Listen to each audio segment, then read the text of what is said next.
Hey everyone, welcome to Buddhism Talks. So I'm back to presenting on my own for a little bit. Today, I really wanted to talk about Buddhism and relationships.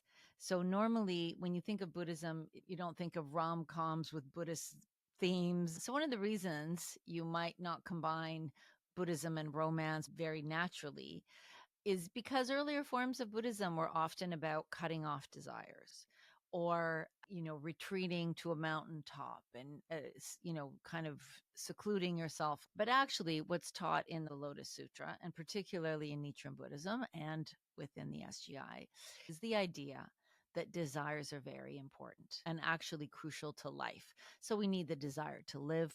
We need the desire to care for children. So we actually need desires. There's even a concept called earthly desires are enlightenment. So what does that mean? It means that this practice includes all aspects of our humanity and all aspects of life. And what is crucial is what kind of a value do you create out of your whole life and all the dimensions of your life. And desires are an incredibly important part of that. I mean, the reason many of us chant is because we have desires. If it wasn't for desires, I would not put my bum down in a seat to chant. I can tell you that. So they're very important, but it's a matter of how you use them. Are they the fuel that brings out a higher life condition? Is it the gas that gets you to aspire to more and that also inspires you to really transform deep-seated challenges or weaknesses in your own life so you can live a much happier and more profound life? So what I want to cover in today's podcast are several points. So number one, what is the Buddhist view of love? Number two, what love is not, which is the title of the essay from the book Buddhism in a New Light, which literally changed my life and my marriage. So I can't wait to tell you about that. And then the other thing I want to cover is what is necessary to love, healthy relationships, what they look like, and self-reliant love, the importance of that, and also a love for humanity. So those are the basic points that I'm going to hit throughout this podcast. So let's start with what is the Buddhist view of love. I'm going to start with a really great quote from Daisaku Ikeda. It has a couple of dimensions. So it says, in Buddhism, love is an expression of compassion and sincere respect for all life. So it's not just a warm and fuzzy feeling. Love is a part of compassion, and it is connected with respect for all life. Then he says, this respect manifests itself in many ways: familial love, romantic love, friendship, the desire for self-improvement, and the wish for a peaceful world. So you can see from a Buddhist perspective, this force of compassion has many dimensions. It's like a diamond that has many facets, and love is one of those. But the other parts are friendship, a desire for a peaceful world. The underlying force of this compassion is to move us towards growth and expansion. So the second part of this quote says that the essential purpose of Buddhism is to make people happy, leading lives of perpetual growth. And that second part is really important because firstly, you're like, I just want to be happy, or I just want to be in love. But Buddhism says to be truly happy, you need to be constantly growing. Then he says, love is an essential part of life, offering us a means for deep personal development. So all of our relationships, romantic or not, are really there to help us grow.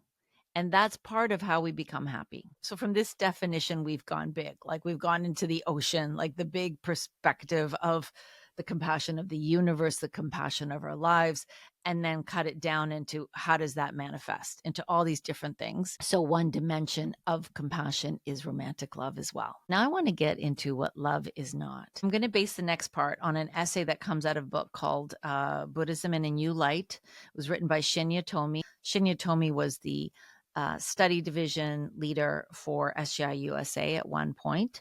What he wants to clarify in this essay is all the ways that things can look like they're love, but they're really not. So I've cut it down into three key things. So what love is definitely not is control. And he says one of the greatest obstacles to the joy of loving is our desire for control. To master the art of loving is to overcome this selfish desire. So when you hear that, it is so easy to confuse love for control. And sometimes in one instant, the same act can look like it's love, and you'll be doing the same thing, but in another instant it'll be all about control. For example, I know plenty of friends who can say, "Oh honey, can you just do this for me?" The underlying desire is, "I want you to do this. I need you to do this for me. I really want to control your day, your behavior, your actions." And by adding this little icing of like, "Oh honey," it can sound like I'm doing it from a place of love and this is all affectionate. But actually, all that I really want is, I just want you to do this thing for me. It's got nothing to do with the "oh honey" part. Like, we add a layer of affection and disguise disguise what is a desire for control with something that kind of looks and feels like love, just because we said, "Oh honey," I have quite a few female friends who are really good at this actually, and I'm sure men do it too in their own way. It's not really a gender thing, it's more of a human spirit thing. What will make all the difference in the world is what's going on the inside of that person's heart.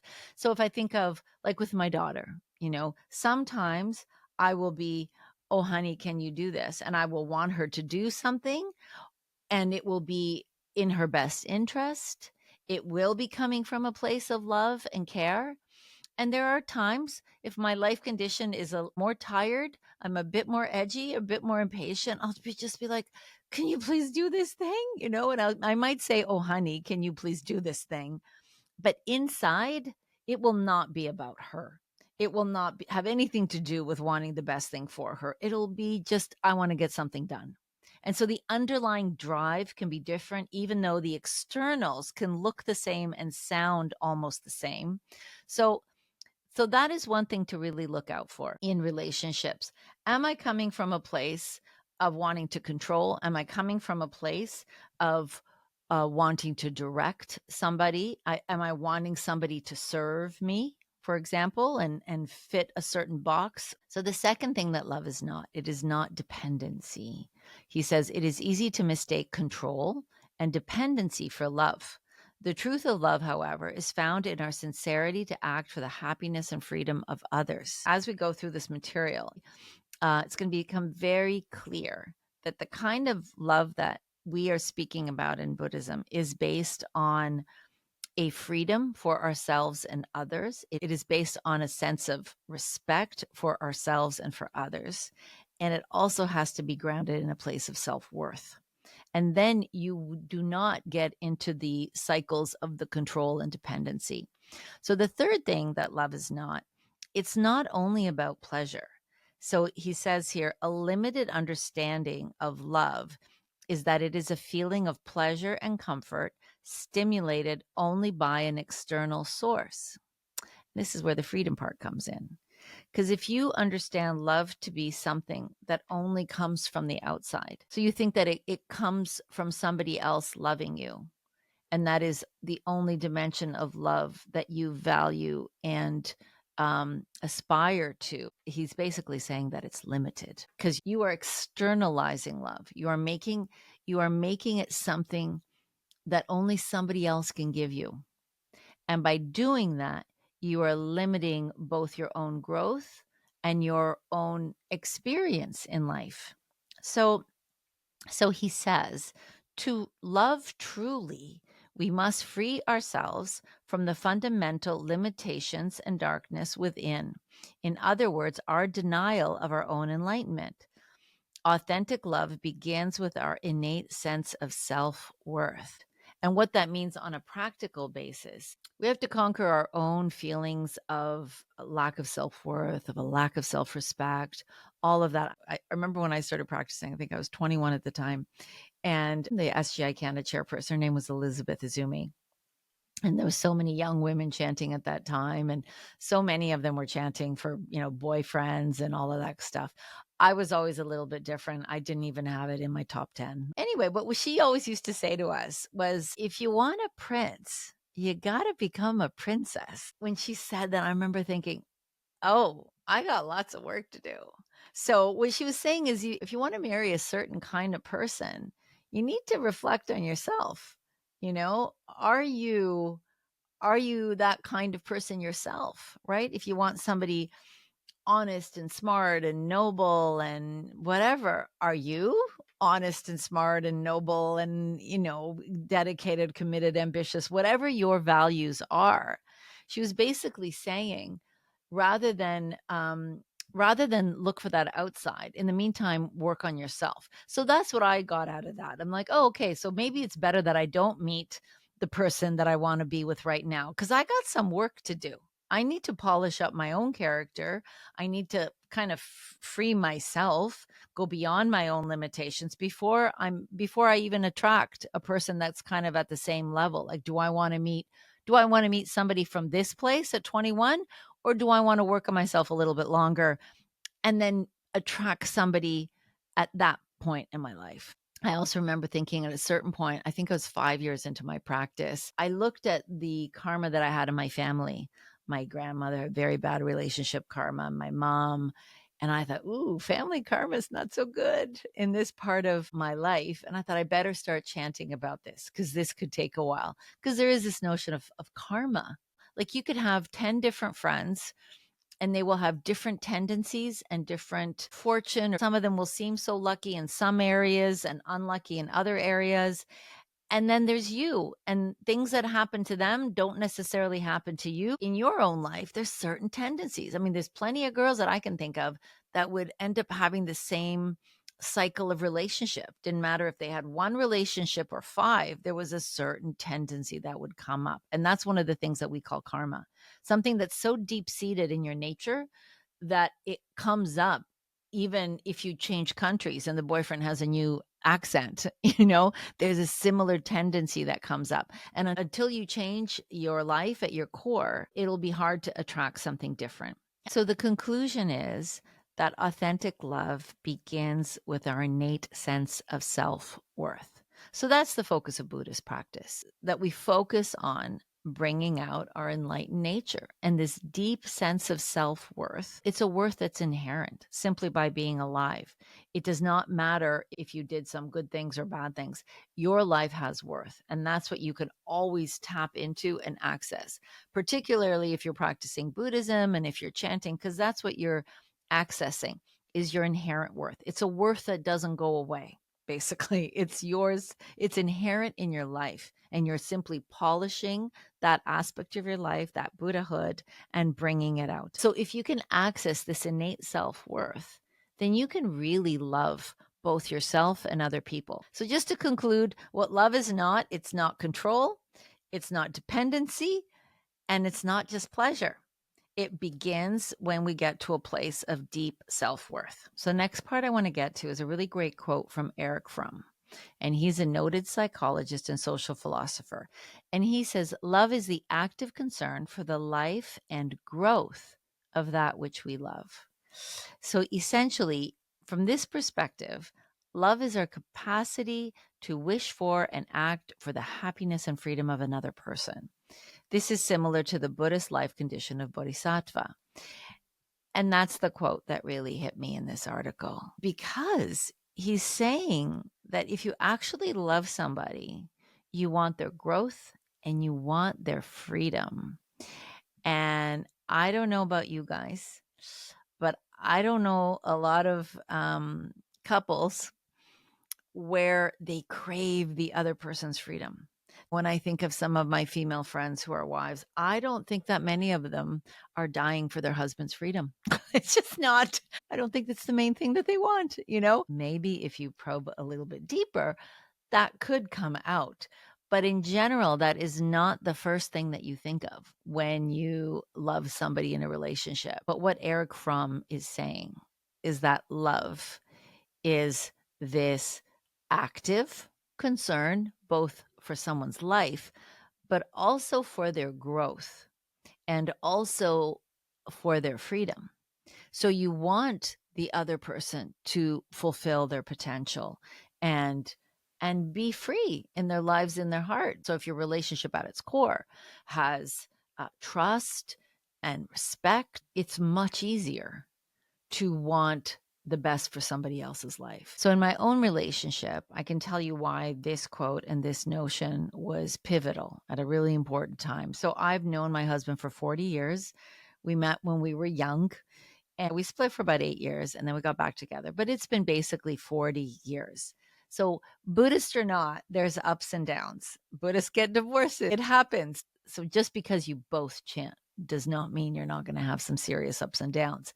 So, at one point in our relationship, I remember I was getting incredibly frustrated. It was very difficult time. But luckily for me at that time, I decided to really chant about what is the best thing, what is the best way forward, what do I do? And I read this article and I thought, do I crave his freedom? Not really. It's not really top of mind. Am I really concerned in my prayers for his growth, his potential? No, I'm actually really frustrated because he's not doing this, he's not doing that. And all of my frustrations I was externalizing onto him at that time. And when I read this article, I completely changed how I thought about things and, most importantly, how I chanted. I just decided that I was going to chant for his potential, for him to feel free, to be able to live a great life and a fulfilled life, and be able to make some of his dreams come true, irregardless of myself. And that kind of changed everything. And what came out of that as well was that I realized it was my own life condition. I was suffering so much about my own life. I was so frustrated with myself, in fact, and it was all being dumped on him. It was like he was the reason for all these things. And as I chanted, I thought, okay, maybe this is a rough patch in the relationship. Or maybe it means something serious, or maybe it doesn't. But I will never know unless I raise my life condition. I realized that the most important thing was that I fixed my frustration with my own life. And then I would see what was left as a problem. And I remember thinking, if I ever split up with him, I would only do it in a high life condition. I would only do it when I was not frustrated with my life. I would do it when I was happy with myself. I was happy with my career. And then once I achieved that life condition and that point in my life, then I would see how I felt. But it was kind of like this quiet rule that I decided on. Like, I will never get a divorce in a low life condition. I will only get a divorce in a high life condition, which sounds funny. So what happened is I raised my own life condition. I dealt with my own frustration. I really focused on growing and facing my challenges and overcoming my issues. And what happened at the end of it? I fell in love all over again. It was like he was a bonus because I was so happy. I was kind of like, oh, wow, I get to spend my life with him. And at the same time, I was chanting for his potential in his life. So a lot of great things were happening to him. I just felt so grateful for the ability to chant, the ability to have a solid philosophy where, rather than blame other people and misunderstand the dynamics of what was happening in my life, that I was able to fix myself first and then see what was real and what needed changing in my external realm. And quite obviously, as soon as I changed myself, everything else was more than fine. All of that came from reading this article, reading this idea of, do I crave my husband's freedom? Do I want him to grow? Is this an active concern of mine? Right? That's what it says here. Love is the active concern for the life and the growth of that which we love. And we can see this issue, whether it's romantic love or in terms of mother and child, father and child, many relationships. What is the active concern in that relationship? So I would say that's the most important thing to have. And it's difficult when there's two people, because maybe one of them can have this active concern, and then it's difficult to get that in return, but at least one of them has to be doing this, right? The one person has to have an active concern for the life and the growth of that which we love. He says, if love is one's capacity to wish and act for the happiness and freedom of another person, so it's our capacity. Love is a capacity. Sometimes we have small capacity, sometimes we have big capacity. But really, if you actually love another person, it's all about your capacity to wish and act for the happiness and freedom of another person. He says a fundamental solution to the suffering of love must be sought not outward, but in the development of the character and inner strength that make us capable of loving more genuinely and powerfully, rather than suffering over whether I am in love, whether I have love in my life or not. He's basically saying, while you are waiting for that person in a relationship or in a family, you can develop your own character. As you develop your character and as you develop your inner strength, you will become more capable of actually loving genuinely and powerfully. So that is Shinya Tomi and his take on it and the essay that saved my marriage. So the next thing I want to talk about is what is necessary to love truly: self-worth, freedom, and self-reliance. All three things are important to have a really deep, meaningful relationship. To love truly, we must be free, and to be free, we must discover our innate self-worth, not the self-worth that's dependent on externals, but the innate self-worth, and live from a place of self-reliance. So if we are looking to depend on someone, if we are looking for somebody else to validate our worth, and if we are willing to give up our freedom, that does not lead to a healthy relationship. So next I want to talk a little bit about the obstacles to love. And the biggest one is this idea of control. So Shinya Tomi says, those who are eager to control others often appear affectionate with the aim of keeping others dependent materially or emotionally. And this is something people need to look out for. In the extreme version, you're talking about grooming. You're talking about somebody that is showing affection initially, but the ultimate goal is for you to become dependent on that person, either materially or emotionally. It looks like love on the outside, but at its core and at its intention, it's got nothing to do with love, because there is no craving for anybody's freedom. It is all about creating dependency. In such a relationship, the love and support may be there, but only while a partner stays submissive and under their control. So that's the tricky part. It can look really good at first. That supposed love is there as long as you are submissive and under control. And I'm sure we have seen and we know people who have been in really toxic relationships that were really all about control. But on the surface or initially, they looked like the ideal person came and swooped them off their feet. But that was only under a certain scenario. The minute somebody started to grow, all of a sudden it doesn't work anymore. At the core of a relationship that's built on domination and submission lies a profound sense of insecurity and powerlessness on both sides. If a relationship is built on insecurity and a sense of powerlessness and need for another person to play a certain role, then it cannot be healthy. It can only lead to suffering ultimately. So the conclusion is that the test of our love lies in our sincerity to encourage and work for the self-reliance and freedom of our loved ones. So I think that's an incredible thing to be aware of, to think about, to chant about, at various points in our relationships with people. Am I coming from a place of wanting to encourage their life, or am I hoping that they fill a particular role in my life? You can see this nowadays. I mean, I guess guys do it too. They have the checklist, and it's like a common term to say he ticks all the boxes. How many times have we heard that? And there's an aspect of that that's normal. Of course, you're going to say, I want somebody like this who has these qualities. An aspect is normal, but I think there's a boundary or a line. When it's crossed, it becomes incredibly unhealthy, because what you are basically saying, these are my tick boxes. I need somebody to serve me. I need somebody to fulfill my boxes, to fulfill a role in your life.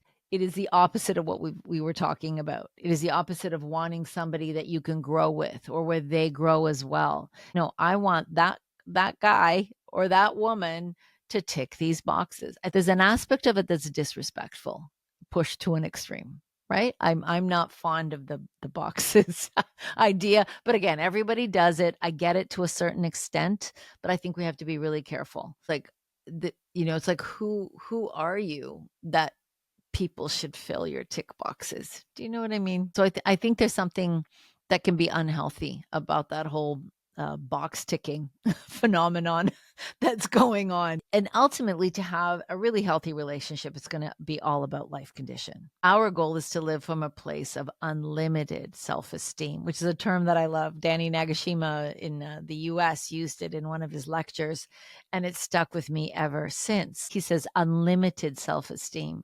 It means that it's a self respect and a self worth that we can always access, that can always deepen. It speaks to the eternity of the value of our lives. It's not something that's boxed in, that can be measured, that can be judged, but it is an unlimited self worth that we have at the core of our lives. And when we chant, that's what we tap into. We remember, we remind ourselves, like, oh, that's right. I'm made of the same stuff as the universe. I have unlimited self worth. Only then can we truly wish for the happiness and growth and potential of those that we love. It's only when we feel our own worth and deeply respect our own lives and love ourselves, like really love ourselves as we are, and embracing all the imperfections. Sometimes it's so easy to think like, oh, there's this yucky part of me, like, oh, I wish I could cut off. If you look at an apple, you think, oh, there's a rotten part. So if you're like this living being, and you think, oh, if I could only cut out the rotten part, if I could cut out the yucky part, whatever you think your yucky part is, that's a very limited view of how life works. If you really understand life from a Buddhist perspective, even your yucky part can lead, even your yucky part has value. Your yucky part can lead to incredible transformation and growth in the future. And I remember when I was a young woman in the UK and I went to a big conference, there was a lot of young women there. And the speaker at the time gave a lecture and she was saying, you really need to trust your whole life with your practice, with Nam-myoho Renge Kyo, all of your life, rather than thinking, oh, maybe chanting works for like 99% of my life. Maybe 99% of my life maybe has Buddhahood, but there's this one little part that nobody can shine a light on. It's like you have this dark little garden somewhere in your life that you don't show it to anybody. It's too dark. Nobody can fix it. You don't even want to think about it. And ideally, you'd love to be able to cut it out. But what she said, that dark garden is what you should really shine a light on and you really need to embrace and really chant about, because when you put your enlightened life condition and limited self-esteem and you allow it to embrace even that part of your life that you think is unchangeable, you don't want anybody to know about it. And she said that dark little garden will become the most beautiful garden. And I remember when she gave that lecture, I think everybody was in tears because everyone had a dark little garden. Everyone had a part of their life where they thought, oh, that's too yucky. I'm not going to tell anybody about that. And everybody could feel that it was time to have a look at that little dark garden and really put their whole life in their practice, their whole life into their chanting. This kind of self-esteem comes from waking up to the fact that we have Buddhahood at our core. That's where it comes from. In fact, our Buddhahood is our true identity. That's even harder to swallow, but our Buddha nature is actually our true identity. That's who we are at our core. And but in order to get it out, we need to polish it. And as we know, as Nichiren says, how do you polish it? By chanting Nam-myoho Renge Kyo. So for anybody who doesn't know a lot about this Buddhism, Nichiren Daishonin explained the difference between a Buddha and a common mortal. And he said, one is basically bringing out their enlightenment and the other one isn't. So one has polished up their enlightened nature, their true identity, and the other one hasn't. So it's not about a Buddha being a special being or having a magical power. It's just simply one has polished up their life to reveal that inherent potential. So that potential is something that we need to polish and reveal through our Buddhist practice. Nichiren Daishonin actually says, if you wish to free yourself from the sufferings of birth and death that you have endured since time without beginning, and to attain without fail unsurpassed enlightenment in this lifetime, you must perceive the mystic truth that is originally inherent in all living beings. This truth is Myoho Renge Kyo. Chanting Myoho Renge Kyo will therefore enable you to grasp the mystic truth innate in all life. So essentially what he's saying is that if you really want to free yourself from cycles of suffering or cycles of bad relationships, you need to wake up to the fact that at your core, you are made of the most incredible life condition. You actually have Buddhahood at your core, and you can bring it out by chanting Nam-myoho Renge Kyo, essentially. So that's how we get out this unlimited self-esteem, so we can bring it out every single time we chant. There's two things I want to mention about chanting, just as a reminder. Toda said, Nam-myoho Renge Kyo means to advance. It means to grow. So every single time you chant, every Nam-myoho Renge Kyo, your life is growing. It's moving forward. You're polishing. There's an action that is happening. It is a movement. Rather than sitting watching TV or pondering how difficult things are, or swimming in anxiety, if we can get ourselves to sit down and mouth those words, sometimes it's like, yeah, make my lips move. Sometimes it can be really hard when you feel hopeless or overwhelmed or fearful. It's so easy to just want to swim in that. It can be paralyzing sometimes. But if you can get your lips to move, and you can go Nam Myoho Renge Kyo, that's movement, that's growth, that's polishing. And to keep that going, like every single time, Nam-myoho Renge Kyo, Nam-myoho Renge Kyo, you can hear it. It's movement. It's dynamic. So that's how we polish our Buddhahood. That's how we bring it out and remember what we're made of. And it's an incredible thing to have access to that at any time. Doesn't matter what happened that day, what you're in the middle of, you sit down and you remember what you're made of, remember who you are, and you always make a fresh determination. You're never defeated. So it's often said that Buddhism is win or lose. Other teachings are about reward and punishment, but Buddhism is about winning or losing. In order to win, all you have to do is not give up. Winning means never being defeated. So as long as you're not defeated by what is being thrown at you, you're winning. It's not like, oh, I got the medal, I'm winning. It's like, no, just not giving up. That's the win. The win is getting back up again, moving forward, growing again, going, okay, I'm going to get back up. Nam-myoho Renge Kyo all over again. And the other thing that I wanted to say, because I don't know if everybody's heard this. I only heard this in the past 5 years. There's a video where Daisaku Ikeda says, the act of bringing your hands together is an act of summoning. So when we chant and we sit straight, we're not begging, we're not praying, oh, please, somebody give me something. We're sitting down, we put our hands together, and he says, this is an act of summoning. So what are we summoning?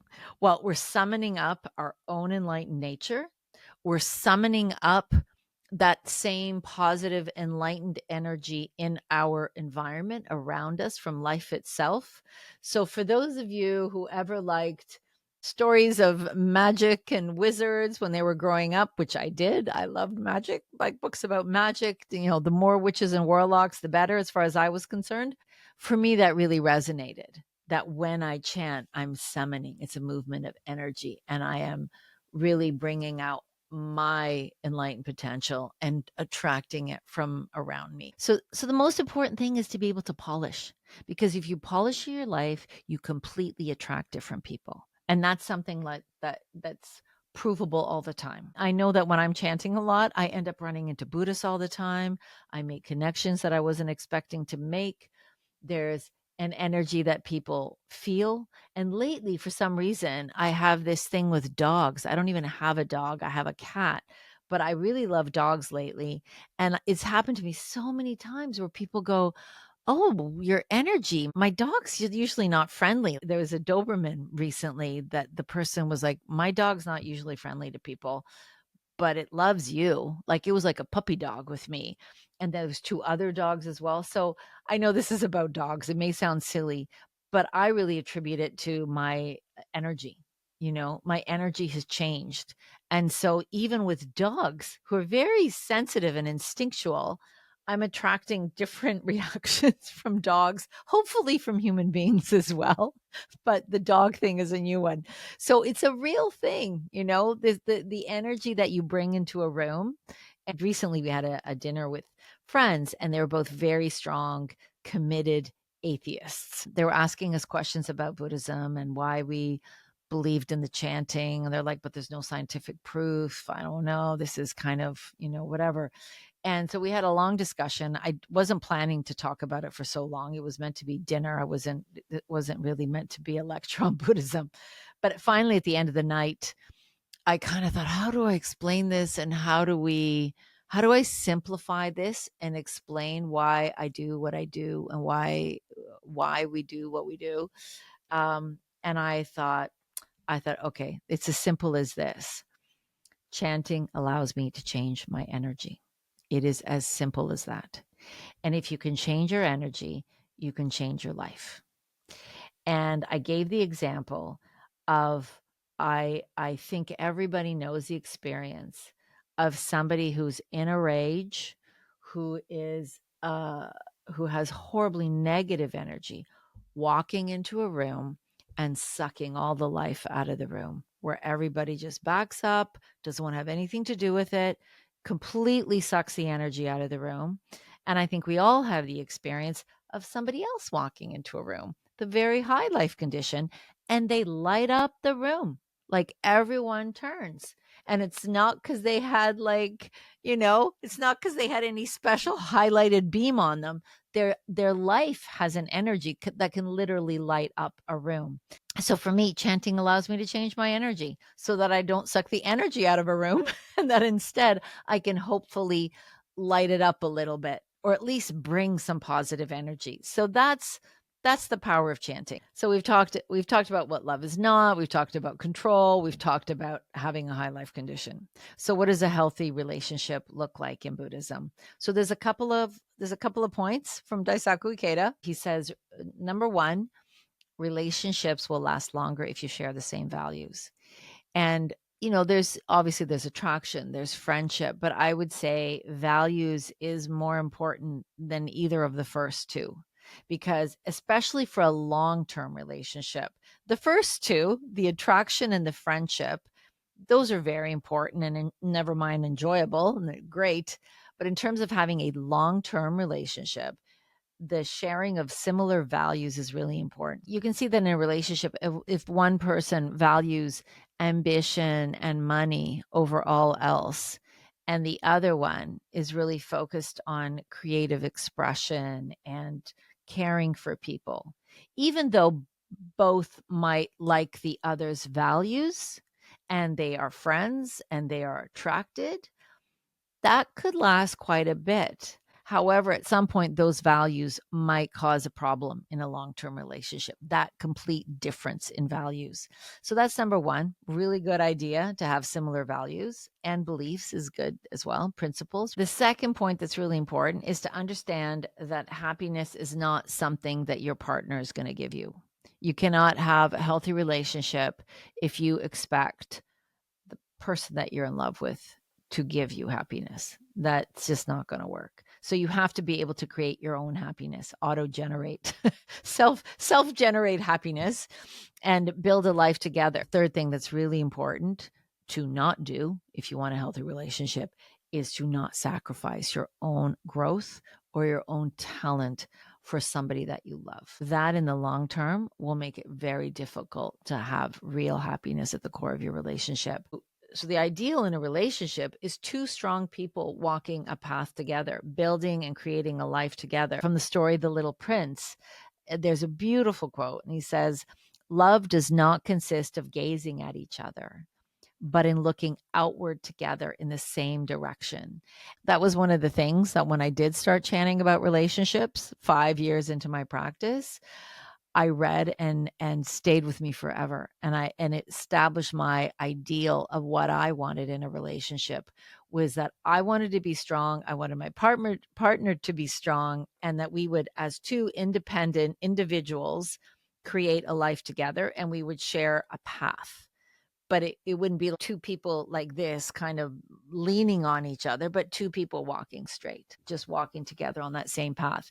So that's kind of the ideal from a Buddhist perspective, is two unique individuals that can create their own happiness at their core, that have self-respect, that want each other's growth and are willing to grow together and walking that same path and building a life together. I think the reason that relationship wasn't in my 10 top goals or prayers in the beginning is I knew that it didn't guarantee happiness based on my parents' marriage, number one.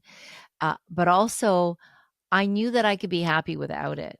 And so I would only go into a relationship if my life was going to be better than if I was by myself. So it was always this idea of two strong people creating a life together. And if it was going to be better with the other person, then great. And if I was going to be on my own, that was okay, because I had friends, I had family, I had my practice, and I was going to be okay anyway. Real love comes from when you have two people that are secure in their own individuality. As Daisaku Ikeda says, a shallow person will have shallow relationships. If you want to experience real love, it is important to first sincerely develop a strong self-identity. So there's a new one. So now we have to polish ourselves and but also have a strong sense self-identity. So the opportunity with working towards a relationship or working within a relationship is that you get a chance to build a strong sense of self-identity. You really get to learn who you are and what you're capable of in terms of understanding another person and caring for them. So not only do we need to develop a strong sense of self-identity, but we also need to have self-reliance. And there's a beautiful essay from Ralph Waldo Emerson called Self-Reliance. And in that essay, this idea of self-reliance is not just about having a healthy relationship. It's about the need for that kind of a transformation being crucial to creating a better world. So basically, for the creation of a new world, Emerson believed that each individual must be confident of his or her potential, and that all must work together to build a society in which these potentials can be fully realized. So in the essay Self-Reliance, and it's amazing, I highly recommend it. I'm just going to highlight a couple of summary points. He says, please know your worth and be independent. Please understand everyone has an equal chance to be great, but you need to take that chance and run with it. And then he cautions, do not mold your life after another. Basically, comparison is the robber of all joy. Don't do it. And don't try to mold yourself after another person. So in the current world, that might be more difficult than ever, but that much more crucial. I remember thinking that when we as a society became comfortable with calling ourselves followers officially, I thought that can't be good. You know, it's just like when I remember, I think it was Bono that talked about that the decline of the music industry came when we had beautiful album covers and all of a sudden we had these little CDs and now we don't even have those anymore. And he was talking about that there was a shift in the value of music when we kind of packaged it down, didn't respect the art behind it, all of that. And for me, I think there was a shift in our society when we were comfortable to be followers, where there would be influencers and followers. And I thought I remember thinking this can't be good. First of all, I don't really want to be a follower of anybody. I'm quite happy to learn from everybody, but follow or be a follower, I don't think any of us should be comfortable with that, quite frankly. I think Ralph Waldo Emerson is agreeing with me. He's like, do not try to mold your life after another. Don't be that kind of a follower. You can be a student, you can study and listen and learn, but don't do the following stuff. You're not a follower. He says you need to know your worth. You need to be independent. You need to, bring out your greatness, and don't try to be like anybody else. So that's so now we've expanded it to why this work of developing these qualities in our relationships is so important in society. I would like to end this by going even bigger. So all of this work, all of these efforts that we are making to be more independent, to be capable of love, are all there to really contribute to this lasting peace that we keep talking about and a flourishing of humanity. So this is the final quote that I want to read from Daisaku Ikeda, and it's from an article that he wrote called What is Love?